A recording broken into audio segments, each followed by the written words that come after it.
अगर हमें न्यूक्लियाई की स्पिन और पैरिटी फाइंड आउट करनी है, तो न्यूक्लियाई की स्पिन और पैरिटी फाइंड आउट करने के लिए हम यहाँ पे बेसिकली न्यूक्लियर शेल मॉडल का यूज़ करते हैं। न्यूक्लियर शेल मॉडल में हम यहाँ पे 3 केस देखेंगे और उसके बाद उससे रिलेटेड जो एग्ज़ाम में क्वेश्चंस आए हैं उन क्वेश्चन को सॉल्व करके देखेंगे। सो फर्स्ट हमारे पास 3 केसेस होते हैं। पहला जो केस होता है वो होता है इवन न्यूक्लियाई में, इवन न्यूक्लियाई। पहला केस होता है इवन न्यूक्लियाई के लिए। इवन न्यूक्लियाई में that means that number of proton और नंबर ऑफ इलेक्ट्रॉन दोनों कैसे हैं, इवन है। नंबर ऑफ प्रोटॉन भी इवन है, नंबर ऑफ न्यूट्रॉन भी इवन है। जब भी नंबर ऑफ प्रोटॉन और नंबर ऑफ न्यूट्रॉन हमें इवन मिलेगा तो इस केस में इसका स्पिन और पैरिटी होगा 0+। तो यहाँ पे ये 0 जो है वो हमारे पास है स्पिन और प्लस है हमारे पास पैरिटी, ये हमेशा होगा। इन केस ऑफ इवन न्यूक्लियाई सबके लिए यही रहेगा। Now second will be even odd nuclei. Even odd nuclei means कि नंबर ऑफ न्यूट्रॉन इवन है तो नंबर ऑफ प्रोटॉन न्यूक्लियाई में क्या रहेगा, ऑड। या फिर नंबर ऑफ न्यूट्रॉन ऑड है और तो नंबर ऑफ प्रोटॉन क्या रहेंगे, इवन। इस केस में हम ऑड का कॉन्फ़िगरेशन लिखेंगे। किसका लिखेंगे, सिर्फ ऑड वैल्यू का। ऑड का कॉन्फ़िगरेशन लिख के हम स्पिन और पैरिटी को फाइंड आउट करेंगे। आगे डिस्कस करेंगे कि कैसे फाइंड आउट होगी। जो थर्ड केस है वो होगा हमारे पास ऑड और nuclei. So in case of odd और न्यूक्लियाई अगर हमारे पास नंबर ऑफ न्यूट्रॉन और नंबर ऑफ प्रोटॉन दोनों वैल्यूज़ ऑड है, इस केस में हम यूज़ करते हैं नॉर्थियम रूल। ये रूल हम यहाँ पे फॉलो करते हैं। इन सब को करने के लिए हमें सबसे पहले न्यूक्लियर शेल मॉडल बनाना आना चाहिए। सो उसकी एक ट्रिक है ताकि उसको आराम से हम याद कर सकें। सो वो ट्रिक देखते हैं अभी कि हम कैसे उसको ईज़िली लर्न कर पाएंगे इसकी हेल्प से। सो इस ट्रिक के लिए हमको सबसे पहले एक चीज़ जो याद करनी है वो है SPDF, है ना, ऐसे याद रखना है, SPDF। ओके, SPDF GDSH, मतलब इसको याद अपन कर सकते हैं, जैसे कुछ भी बना सकते हैं ना हम। जैसे SPDF आप याद कर सकते हो ना, SPDF एंड गुड शेल कैसे याद रख लेंगे, good good shell, SPDF good shell. And जैसे SBI होता है तो कैसे लिख सकते हैं हम, FPI। जैसे SBI होता है उस SBI की जगह हम लिख सकते हैं FPI, ठीक है, गुड शेल। और ऐसे ही हम SPDF का भी कुछ बना सकते हैं, गुड शेल एंड FPI। सो इसे लर्न करने के लिए सबसे पहली चीज़ है कि जैसे अगर हम बात करते हैं, ये तो आपको मालूम होगा कि L जो है अपने पास ऑर्बिटल नंबर है ना, ऑर्बिटल क्वांटम नंबर। ये ऑर्बिटल क्वांटम नंबर जो होता है जैसे S P D F G ऐसे सो ऑन अगर हमारे पास है तो ये ऑर्बिटल क्वांटम नंबर S के लिए 0 है, P के लिए 1, D के लिए 2, F के लिए 3, G के लिए 4, ठीक है। पैरिटी का जो फॉर्मूला होता है पैरिटी, ठीक है, पैरिटी का फॉर्मूला होता है -1⁻L। और यहाँ पे L हमारे पास क्या है, ऑर्बिटल क्वांटम नंबर। L है यहाँ पे ऑर्बिटल क्वांटम नंबर, ठीक है। अब जब हम बात करते हैं S की, देखना अगर हम किसकी बात करें, S के केस में L का वैल्यू कितना होगा, 0, ठीक है। ये देखो S के केस में L का वैल्यू है 0। इसके अंदर हम स्पिन की बात करें, मतलब स्मॉल s की, ये क्या है, स्पिन क्वांटम नंबर। और स्पिन क्वांटम नंबर इलेक्ट्रॉन्स के लिए कितना होता है, हाफ होता है हमेशा। अगर हमें angular momentum angular quantum number का वैल्यू निकालना है तो जो J का वैल्यू होता है वो होता है मॉड्यूलस L ± S। कितना होगा, मॉड्यूलस L ± S। सो अगर हम इसमें वैल्यू रखेंगे तो 0 ± 1/2। सो हमें J का वैल्यू कितना मिलेगा, 1/2। किसके केस में, S के केस में। S के केस में J का वैल्यू कितना मिलेगा, 1/2। सिमिलरली हम अगर देखें P के लिए, P के लिए L का वैल्यू कितना है, यहाँ पे देखो SPDF 0 1 2 3 4 है ना। तो P के लिए L का वैल्यू है 1 और S का वैल्यू तो हाफ ही रहता है इलेक्ट्रॉन के लिए। J का वैल्यू अगर हम निकालेंगे तो कैसे लिखेंगे, L ± हाफ। S की जगह हमने हाफ रख दिया, ये जो S है वो हमारे पास हाफ है। सो L की जगह भी हम 1 रखेंगे तो 1 ± हाफ। इसको प्लस करो, 1 + 1/2 is nothing but 3/2 and 1 - 1/2 is 1/2। तो हमें p की 2 वैल्यू मिल गई, यानी कि जो हमारे पास p लेवल होता है, ये जो हमारे पास p है वो 2 लेवल में स्प्लिट करता है। एक होता है p 3/2 और दूसरा होता है p 1/2। नेक्स्ट विल बी, ये हमें निकालना आना चाहिए, 3/2 1/2 है ना। So next will B D के लिए हम देखते हैं, डी के लिए एल का वैल्यू कितना होता है, 2 होता है। एस का वैल्यू हमारे पास हाफ है। जे का वैल्यू हमारे पास होता है एल प्लस माइनस एस। सो हम यहाँ पे वैल्यू रखेंगे 2 प्लस माइनस हाफ। सिर्फ 2 वैल्यूज़ में स्प्लिटिंग होती है इन न्यूक्लियर शेल मॉडल। किसमें? सिर्फ जे के 2 वैल्यूज़ में स्प्लिटिंग होती है। सो यहाँ पे हम लिखेंगे 2 प्लस करते हैं अगर अपन 1/2 तो हमें कितना मिलेगा 5/2। ओके और इसके बाद जो हमको एक वैल्यू मिलेगी वो कितनी मिलेगी 3/2। लोवेस्ट वैल्यू नहीं लेंगे हम, 1/2 नहीं लेंगे, ठीक है। कैसे लेंगे हम, 2 माइनस 1/2 करो, 2 माइनस 1/2 करो, एक ये वैल्यू आएगी हमारे पास 2 माइनस 1/2 तो कितने आ जाएगी 3/2 है ना। तो 5/2 और 3/2 हमको 2 वैल्यू यहाँ पे मिल गया, ये प्लस करके आया, ये माइनस करके आया, ठीक है। यानी कि जो हमारे पास डी लेवल भी होगा वो भी 2 में डिवाइड होगा। किसमें? एक होगा डी 5/2 में और दूसरा होगा डी 3/2 में। सिमिलरली हम सबके लिए निकाल सकते हैं ना। मैं अब सबके लिए डायरेक्ट बता देती हूँ। जैसे कि अब हमारे पास क्या एच है, एच कैसा आएगा, एच ये रहा एच। अब एच के लिए एल का वैल्यू कितना आ जाएगा 5 आ जाएगा, ठीक है। ऐसे करके हम सबके लिए निकाल सकते हैं ना। तो यहाँ पे जैसे हमारे पास डी का वैल्यू 3/2 आया, 5/2 और 3/2 आया है ना। अब जैसे कि हम निकालते हैं एफ़ के लिए, एफ़ का जो वैल्यू है वो आएगी 7/2 एंड 5/2। ये आप निकाल के देखना, 7/2 और 5/2 ही आपको मिलेगा। जी के लिए कितना मिलेगा 9/2 मिलेगा और 7/2 मिलेगा, है ना। एच के लिए आपको मिलेगा 11/2 एंड 9/2, ऐसे सो ऑन आप निकाल सकते हो सबके लिए। मेथड यही है सबको निकालने का मेथड, है ना। अब हम देखते हैं कि हम न्यूक्लियर शेल मॉडल कैसे बना सकते हैं या हम कैसे फाइंड आउट करते हैं। तो जो मैंने ट्रिक बताई थी एक बार उसको देखते हैं कि अब उस ट्रिक को हम कैसे यूज़ कर सकते हैं सबके लिए। हमारे पास था SPDF, है ना, गुड शेल, SPDF, और फिर हमारे पास था GDSH, ठीक है, और फिर था FPI, good shell and FPI, जैसे SBI होता है वैसे ही FPI। तो इसमें हमें स्टार्टिंग करना है, ये हमने S लिख दिया, ठीक है। P 2 लेवल में स्प्लिट होता है, मैंने 2 बार P लिख दिया, है ना। D भी 2 लेवल में स्प्लिट होता है, D भी कितने लेवल में स्प्लिट होता है 2 में ही, D भी तो 2 में ही स्प्लिट होता है, ठीक है। लेकिन अब जो ध्यान रखने वाली बात है वो ये है कि 2 D के बीच में एक S आएगा, 2 D के बीच में एक S आएगा। उसके बाद आपके पास क्या F भी 2 में डिवाइड होगा और 2 F के बीच में एक P आएगा, है ना।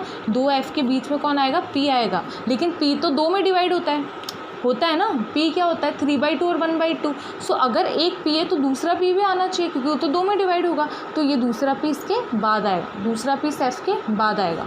सिमिलरली G भी 2 में डिवाइड होगा। ये सिर्फ 2 बार एक्सेप्शन ऐसा कुछ केस आएगा, बाकी में सेम चलेगा। G 2 बार डिवाइड होगा, फिर D 2 बार डिवाइड होगा, तो गुड हो गया 2 बार डिवाइड, D हो गया 2 बार, फिर S एक ही रहता है, H 2 में डिवाइड हो जाएगा, ये डबल H, F 2 में डिवाइड हो जाएगा, डबल F, और P 2 में डिवाइड हो जाएगा, डबल P, और I 2 में डिवाइड हो जाएगा, डबल I। देखिए कितना इजी है इसको लिखना, है ना। अब ये जो S है, हमने S का निकाला था, J का वैल्यू 1/2 पहले, ठीक है। P का भी निकाला हुआ है, कितना होगा 3/2 और 1/2 में स्प्लिट होता है। D किस में होता है 5/2 में, S 1/2 में, और ये D होगा 3/2 में। ये सब वैल्यूज़ हमने यहाँ पे निकाल के शो भी करी कि कैसे हम निकालेंगे। और वैसे भी अगर इसको 1-2 बार आप लर्न करोगे तो ये हैबिट में आ जाएंगी ऐसे लिखना। F किस में डिवाइड होगा, जैसे 5 है ना, ये D के 5 मैक्सिमम, तो इसका होता है 7/2 और 5/2। P क्या होगा यहाँ पे 3/2 में डिवाइड होता है और 1/2 में डिवाइड होता है ना। G किस में डिवाइड होगा 9/2 में और 7/2 में। फिर D आ जाता है, D होगा 5/2 में और 3/2 में। S होगा 1/2 में, ये होगा 11/2 और 9/2। F will be divided into 7/2 and 5/2. P will be 3/2, 1/2, and I will be divided in 13/2 and I किस में डिवाइड होगा हमारे पास, I will be divided into 13/2 and 11/2. Okay now हम यहाँ पे क्या फाइंड आउट करेंगे, ये हो गया, हमने बना लिया। ओके, अब हमें इनका लिखेंगे सिग्मा 2j+1 लिखेंगे। क्या लिखेंगे? Sigma 2j+1। तो यहाँ पे आप देखना, यहाँ पे क्या है, j का वैल्यू है यहाँ पे 1/2 है। इस वैल्यू को यहाँ पे रख दो j की जगह, तो क्या आएगा 2 × 1/2+1 आ जाएगा। अगर j को 1/2 रखते हैं तो हमारे पास क्या आएगा 2 × 1/2+1, तो ये वैल्यू कितनी आ जाएगी 2 आ जाएगी, तो यहाँ पे आएगा ऊपर 2। ठीक है, ऐसे ही 3/2 रखो, सो 2 × 3/2+1 कितना आया 4, तो यहाँ पे आएगा 4। ठीक है, ये j 1/2 रखेंगे तो 2j+1 विल बी 2। अब इसको याद करने का भी हमारे पास एक और ट्रिक है, हम ट्रिक की बातें कर रहे हैं। तो यहाँ पे क्या है 1 है तो यहाँ पे 2, ये 3 है यहाँ पे 4 और ये 1 है तो यहाँ 2। वैसे ध्यान रखना है कि यहाँ कहाँ से रहा है 2j+1 से। ठीक है, अब यहाँ पे कितना है 5/2, तो 5 है तो ऊपर कितना है 6, 3 यानी कि 4, 7, 8, ये आएगा 3 यानी कि 4 और ये 5 है तो यहाँ पे कितना आएगा 6, ये 1 सो 2, 9 के लिए 10, 7, 8, 5, 6, 4 एंड मैं अब यहाँ पे सारे ऐसे लिख देती हूँ। 2j+1 से हम ये वैल्यूज़ निकाल लेंगे आराम से।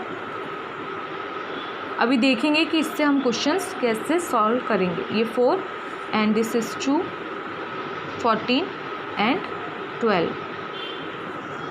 ठीक है, अब इसकी हेल्प से न्यूक्लियर शेल मॉडल था, ये जो हमने कॉन्फ़िगरेशन लिखा है इसकी हेल्प से न्यूक्लियर शेल मॉडल बनाया था। अब वो शेल मॉडल इतना डिफिकल्ट नहीं है। अगर आपको ये लिखना आ गया ना, क्या याद करना है आपको, सिर्फ इतना से याद करना है SPDF, good shell and FPI। इसके बाद सब बनाना ईजी है। जैसे स्टार्टिंग कैसे करनी है, एस किसी भी चीज़ में स्प्लिट नहीं हो रहा है, तो देखो न्यूक्लियर शेल मॉडल कितना आसान है।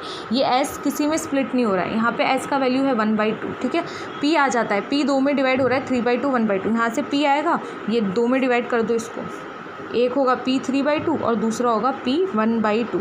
नेक्स्ट क्या आएगा नेक्स्ट आएगा d भी 2 में डिवाइड होगा, है ना, लेकिन 2d के बीच में एक एस आने वाला है, 2d के बीच में एक एस आ रहा है, तो यहाँ पे हम जब ये p है, ठीक है, इस d को जब हम डिवाइड करेंगे तो ऐसे हो जाएगा, है ना, d, और ये d किस में डिवाइड होगा, d 5/2 में और d 3/2 में।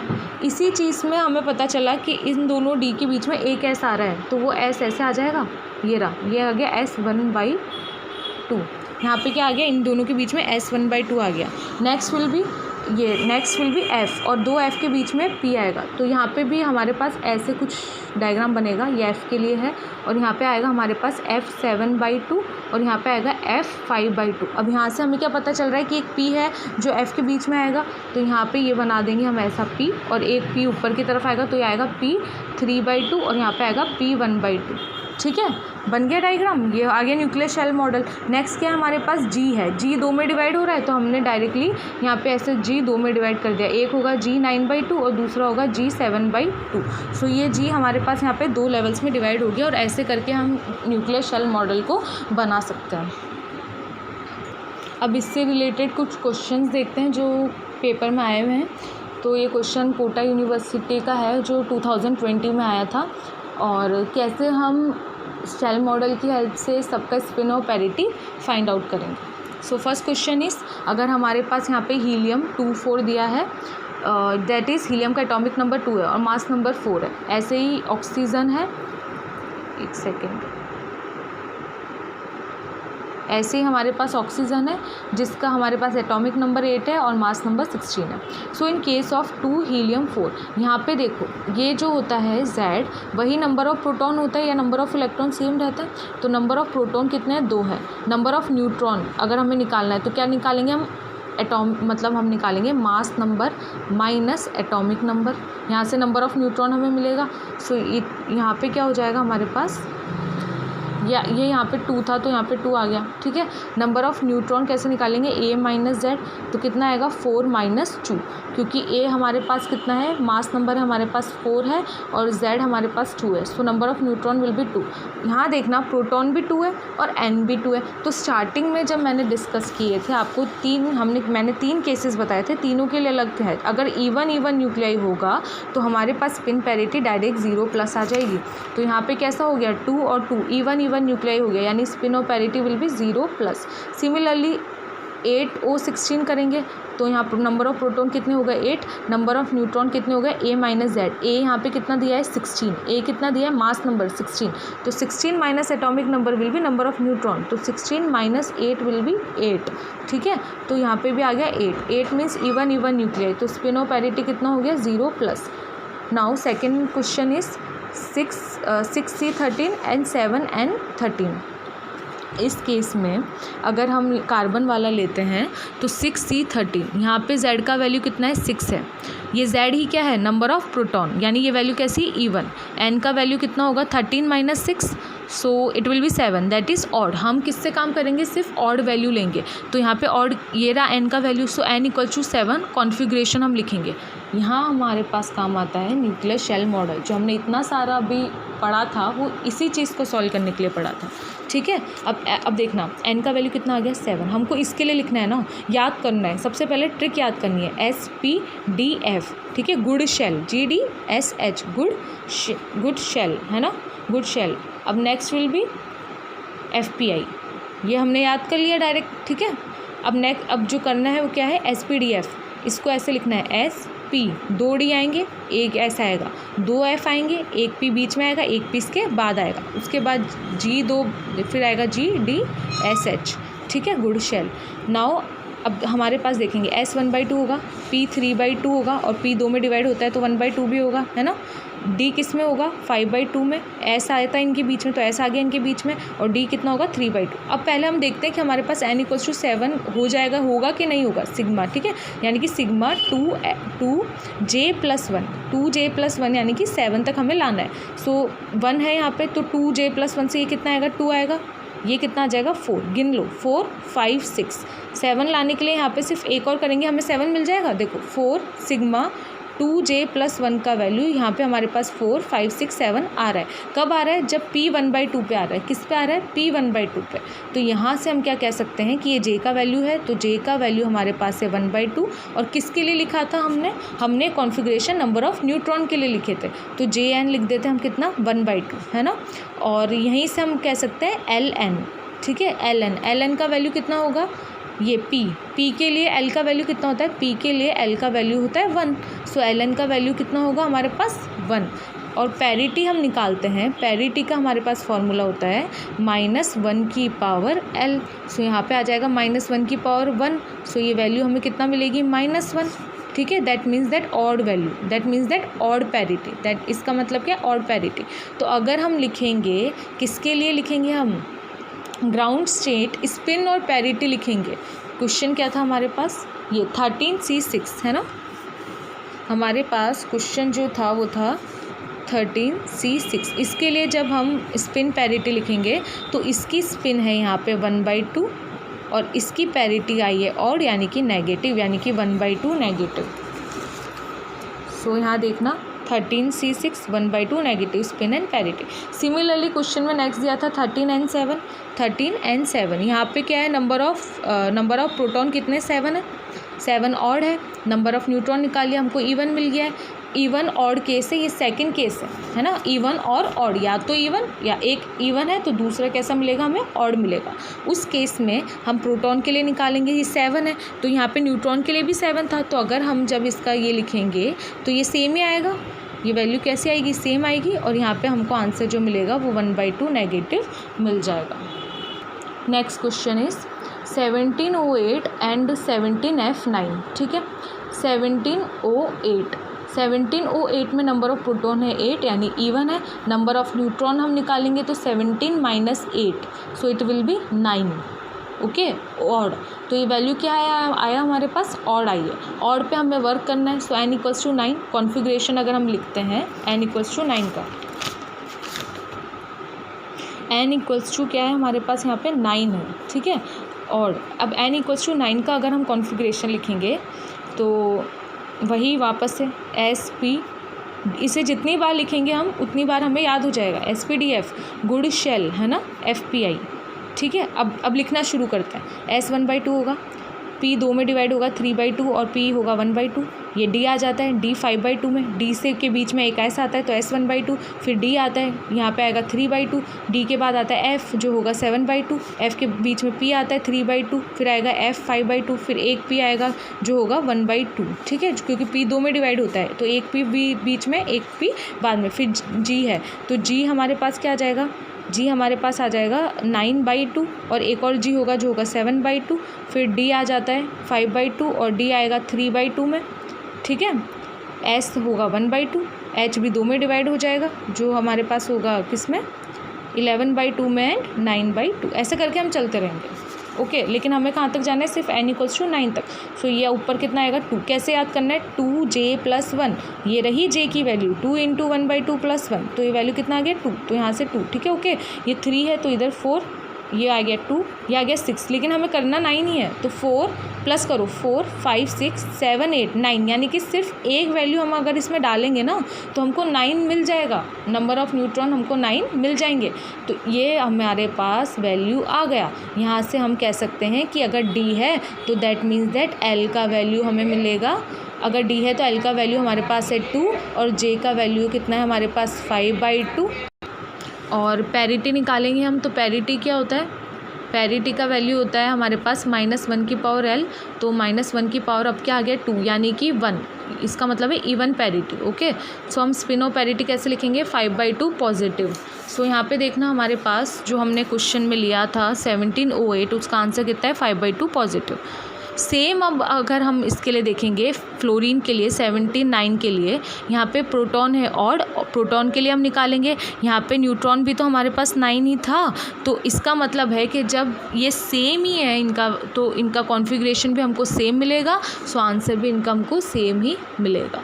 सिमिलरली हम इसके लिए करेंगे, है ना, आर्सेनिक और निकल के लिए। इस केस में थोड़ा सा हमें ध्यान देना है कि यहाँ पे आ जाएगा एक एक्सेप्शन, और वो एक्सेप्शन क्या रहेगा, तो देखो सबसे पहले प्रोटॉन में यहाँ पे कितना है 33, दैट इज़ ऑड, न्यूट्रॉन यहाँ पे इवन है, यानी कि इवन ऑड की कंडीशन है, वही कंडीशन जो हमें चाहिए होती है, इवन ऑड की यहाँ पे सिंपल कंडीशन है। सो इवन ऑड की कंडीशन तो यहाँ है, लेकिन हमें कुछ हमें याद करना पड़ेगा, मैं बताऊँगी अभी आगे, ठीक है। कुछ एटॉमिक नंबर हमें याद करने पड़ेंगे, अगर वो एटॉमिक नंबर आ जाते हैं तो एक्सेप्शन हमें ध्यान रखने होंगे, तो अभी वो देखेंगे हम। सबसे पहले तो जो हम नॉर्मल लिखते हैं ना, जैसे मैंने नॉर्मल यहाँ पे लिखा हुआ है, अब मुझे कहाँ तक जाना है 33 तक जाना है, ऑड वैल्यू है हमारे पास 33 तक जाऊँगी तो कैसा आएगा 4 5 6 7 8, यहाँ पे 6 फिल कर देंगे हम, तो टोटल कितना हो गया है 6 7 8 9 10 एंड 14, ये हो गया टोटल 14, ठीक है, 15 16 और ये कितना हो गया 16 + 4 20, यहाँ पे कितना हो गया 20, हमें 33 तक जाना है तो ये 8 हो गया तो 28 है ना, यहाँ पे कितना हो जाएगा 4 तो 28, ये हो गया कितना 32 हो गया। यानी कि यहाँ पे सिर्फ अपन को एक फिल करना होगा, अगर अपन F 5/2 1 फिल कर देते हैं यहाँ पे तो हमें टोटल 33 मिल जाएगा। काउंट करेंगे हम सिग्मा 2j + 1 हमें 33 मिलेगा। सो आना कितना चाहिए था, इस हिसाब से हमारी स्पिन 5/2 आनी चाहिए थी। और F के लिए L का वैल्यू कितना होता है, F के लिए रुकिए, F के लिए L का वैल्यू कितना होता है 3 होता है ना, F के लिए L का वैल्यू कितना होता है 3, यानी कि आंसर तो स्पिन 5/2 आना चाहिए था। लेकिन यहाँ एक्सपेरिमेंट जब हमने किया तो इसका हमें 3/2 मिला, एक्सपेरिमेंट करने के बाद हमें कितना मिल गया 3/2 मिला। और इसको एक्सप्लेन करा है कि कभी ऐसी कंडीशन, कुछ एटॉमिक नंबर ऐसे हैं जिनमें अगर ऐसा कंडीशन, कुछ एटॉमिक नंबर ऐसे हैं अगर उसके अंदर जो देखना, if the high spin shell comes after low spin shell, अगर हाई स्पिन शेल है ना, ये क्या है हाई स्पिन, इसका स्पिन हाई है ना 5/2 है और F है, अगर निकालो इसका स्पिन 5/2 आ रहा है ना स्पिन, अगर किसी का स्पिन ज़्यादा होता है, जो पहले अपने पास जो शेल है मतलब ज़्यादा स्पिन वाला अगर हमें आगे मिलता है, अगर ज़्यादा स्पिन वाला आगे आता है तो इस केस में ये जिसकी स्पिन ज़्यादा है उसको सबसे पहले फिल होता है, वो सबसे पहले पेयर्ड होता है, वो सबसे पहले पेयर्ड होता है, ये ध्यान रखना है, ठीक है। If the high spin shell comes after the low spin shell, यानी कि हाई स्पिन वाला पहले आ जाएगा लो स्पिन से, तो क्या होगा, then high spin shell fill faster, तो हाई स्पिन शेल जो होगा वो फास्टर वो पेयरिंग करने की कोशिश करेगा बिफोर द लो स्पिन से पहले वो पेयर करेगा। अब जो नया कॉन्फ़िगरेशन आएगा ना, सेम यहाँ तक तो सेम चलेंगे हम यहाँ पे, है ना, जब लेकिन अब ये 5F1 F5/2 और यहाँ 1 था ना, अभी पेयरिंग करने की कोशिश करेगा तो ये 1 को क्या बना लेगा, 2 बना लेगा। अगर यहाँ 2 हो गया तो एक यहाँ से निकला तो ये क्या हो गया 3, यानी इसको कंप्लीट पेयर होने से पहले ये पेयर हो गया क्योंकि इसका स्पिन कैसा था, ज़्यादा। ये सब केस में नहीं होगा, ये कुछ एक्सेप्शनल केसेस में ही होगा, और वो होंगे जिनका एटॉमिक नंबर 33 है, 57 है, 59 है और 61 है। जिनका एटॉमिक नंबर ये वैल्यूज़ हैं 33, 57, 59 और 61, इन्हीं केस में हमको ये एक्सेप्शन देखने को मिलेगा। सिमिलरली हमने निकल के लिए भी यहाँ पे सॉल्व कर लिया। ओके, वो सेम ही आएगा ना, 33 है, कॉन्फ़िगरेशन है तो 3/2 इसका आंसर सेम रहेगा उससे, तो हमने यहाँ पे करके नहीं दिखाया है। अब यहाँ पे वापस से ऑड इवन केस है, ये एक और क्वेश्चन था जो एग्ज़ाम में आया है, सो ये मैंने यहाँ पे सॉल्व किया है। अब होपफुली ये सॉल्व हो जाएगा और इसका आंसर हमें यहाँ पे मिलेगा।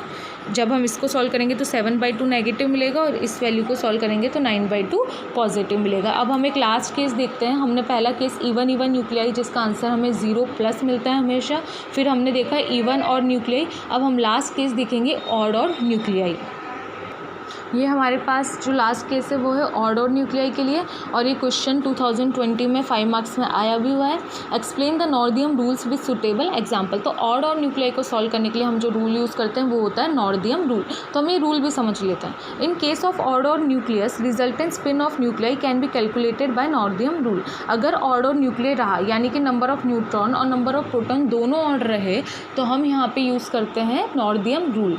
स्पिन और पैरिटी, तो पैरिटी कैसे निकालते हैं, इसमें जब पैरिटी निकलेगा ना वो प्रोडक्ट होगा प्रोटॉन और न्यूट्रॉन की पैरिटी के। सो -1 LP ये तो प्रोटॉन की पैरिटी हो गई, -1 LN ये न्यूट्रॉन की पैरिटी हो गई। इन ये दोनों -1 है तो -1 है ना, और अगर ये वैल्यू सेम होती है तो पावर ऐड हो जाती है, तो ये पावर हो गई ऐड। तो हम पैरिटी ऐसे निकालेंगे किसके लिए, ऑड और न्यूक्लियाई के लिए। The extreme single particle model enable to make the predictions how the last neutron and proton couple their j's from this model. ठीक है, rules propose by LW Nordheim are very useful. So जो Nordheim ने rule propose किया था वो यहाँ पे हमें काम आ सकता है। ओके, सो इसके जो रूल थे 2 केसेस थे यहाँ पे, केस 1 केस 2, बहुत ईजी केसेस है, बिल्कुल टाइम नहीं लगेगा। अगर हमारे पास 2 न्यूक्लियॉन्स है ना, 2 न्यूक्लियॉन्स है, उसका हम J और L का वैल्यू निकालेंगे। ठीक है, तो ये प्रोटॉन के लिए JP + JN, ये एक के लिए ये JP + LP, ये एक के लिए अगर प्रोटॉन हमारे पास ऑड है और न्यूट्रॉन हमारे पास ऑड है, इसमें दोनों केस है ना, प्रोटॉन भी ऑड है और न्यूट्रॉन भी ऑड है, तो दोनों लेंगे तो JP + JN + LP + LN। अगर हमें ऑड वैल्यू देता है, इन सब का सम हमें ऑड वैल्यू देता है, तो जो एंगुलर मोमेंटम हमें मिलेगा वो J होगा, JP + JN। अगर इन सब का सम हमको इवन वैल्यू देता है तो हमें जब एंगुलर मोमेंटम हम निकालेंगे वो इन दोनों का माइनस हमें निकालना होगा। अब इसे एक एग्जांपल से समझते हैं, जो है हमारे पास यहाँ पे 7n16। इस एग्जांपल से हम यहाँ इसको क्लियरली समझेंगे। ठीक है, 7n16, इस केस में नंबर ऑफ़ प्रोटॉन कितने हैं 7, नंबर ऑफ़ न्यूट्रॉन कितने होंगे 16 - 7, तो हमें नंबर ऑफ़ न्यूट्रॉन कितने मिलेंगे यहाँ पे, नंबर ऑफ़ न्यूट्रॉन रहेंगे 9। तो ये वैल्यू भी ऑड है हमारे पास और ये वैल्यू भी हमारे पास कितनी है, ऑड है।